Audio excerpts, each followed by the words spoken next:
শুভ জন্মাষ্টমী বন্ধুরা, স্বাগত সুস্বাদু রান্নায়। আজকে বানাবো আমি তাল দিয়ে একটা নতুন রেসিপি। কড়াইটা বসিয়ে দিয়েছি, সুজিটা ঢেলে দিলাম। এবারে সুজিটা একটু আমি ভেজে নেব, হালকা ভেজে নেব। হয়ে গেছে ভাজা, নামিয়ে নিলাম। সুজির মধ্যে এবারে কিছুটা দুধ দিয়ে দেব, 1.5 কাপ দুধ দিলেই হবে। দিয়ে সুজিটা আমি ভালো করে নাড়িয়ে দেব, নাড়িয়ে কিছুক্ষণের জন্য আমি ঢাকা দিয়ে রেখে দেবো। এবার তালের পাল্পটা আমি গরম করব। আমার গরম কড়াই ছিল, তালের পাল্পটা আবারও একটু গরম করে নেব। এইভাবে একটু নেড়ে গরম করে নেব। এবারে কিছুটা নারকেলের পুর ছিল, ওটাও আমি দিয়ে দেব। দিয়ে ভালোভাবে মিশিয়ে নেব। আপনারা চাইলে নারকেল কোড়াও দিতে পারেন, আমার কাছে পুর ছিল তাই ওটাই আমি দিলাম। দিয়ে ভালো করে এভাবে মিক্সড করে নেব। দেখুন সুজিটা আমার ভিজে এসছে। এবারে তালের পাল্পটা ওর মধ্যে আমি ঢেলে দেব। ঢেলে এইভাবে ভালোভাবে মিক্সড করতে হবে।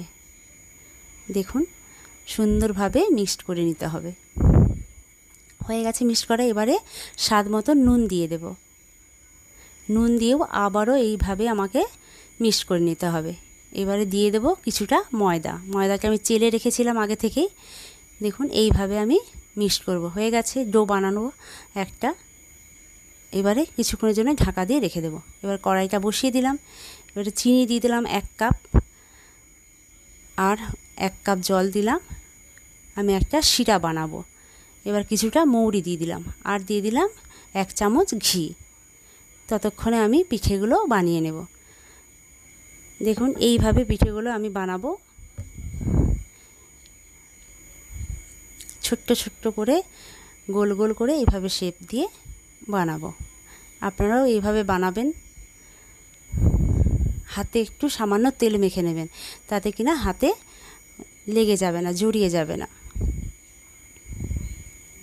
দেখুন এইভাবেই সবগুলো আমি বানিয়ে নেব।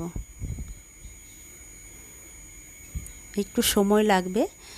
এই দেখুন হয়েই গেছে আমার সবগুলো বানানো। এবারে কড়াইটা বসিয়ে দেব, সাদা তেল ঢেলে দেব। তেল গরম হলে এগুলো তুলে দেব কড়াতে।